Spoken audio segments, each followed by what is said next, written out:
একজনের জান্নাতে যাওয়ার জন্য এক নেকি দরকার হবে, কয় নেকি? আল্লাহ বলবে যা দেখায় কিয়ামতের মাঠে ঘুরায় দেখ তোকে কাউকে কেউ নেকি দেয় কিনা। এক নেকি হইলেই কিন্তু পাস। তো সে প্রথম আপনজনদের কাছে যাবে, সব আপনজনদের দুয়ারে দুয়ারে ঘুরবে। কেউ বলবে এই দুর্দিনে নেকি দেয় তো দেয় কে? কেউ তো পরিচয় দিবে না, ভাইগা যাবে।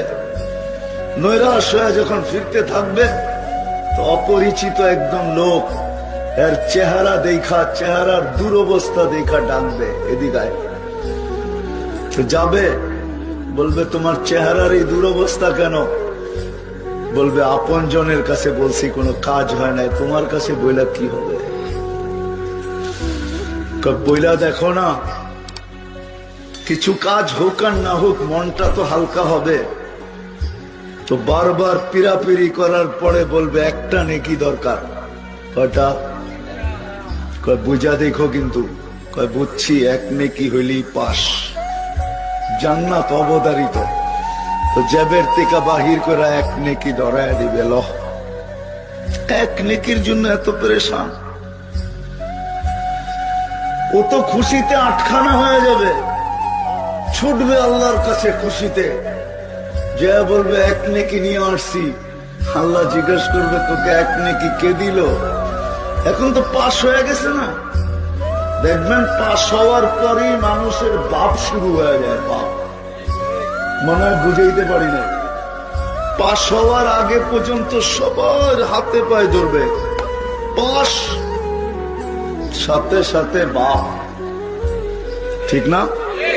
এখন আর মাটি দিয়ে হাঁটতে চায় না, ঠিক না? আল্লাহ আসবে আর বলবে কে নেকি দিছে, ওরে ধরে নিয়ে। আয়েশা বলবে ভাই চল, আল্লাহ ডাকে। তো মনে মনে ভাববো নেকি দিয়া তো নেকিও দিলাম, বিপদেও পড়লাম। এতক্ষণ দূরে ছিলাম, ভালোই তো ছিলাম। নেকি দিতে দেরি, ডাক আসতে তো দেরি হয় নাই।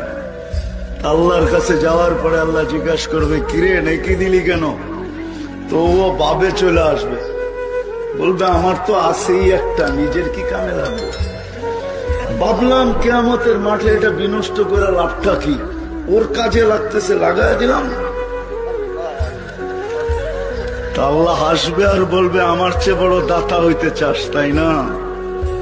তো যে পাশ হয়ে গেছে ওকে আল্লাহ বলবে খোঁজ বিয়া দিয়া আকিক, তুই ওর হাত ধর, অদখলিল জান্নাত, দুইজন জান্নাতে চল। এই উম্মত এক নেকি দিয়া জান্নাতে যাবে, কিন্তু উম্মত তো না নিজেরে চিনে, না রসুল রে চিনে, না আল্লাহকে চিনে। আফসোস তো এখানে, নিজের দামও জানে না, নবীর দামও জানে না, আল্লাহও চিনে না। দুঃখ তো আমার এখানে।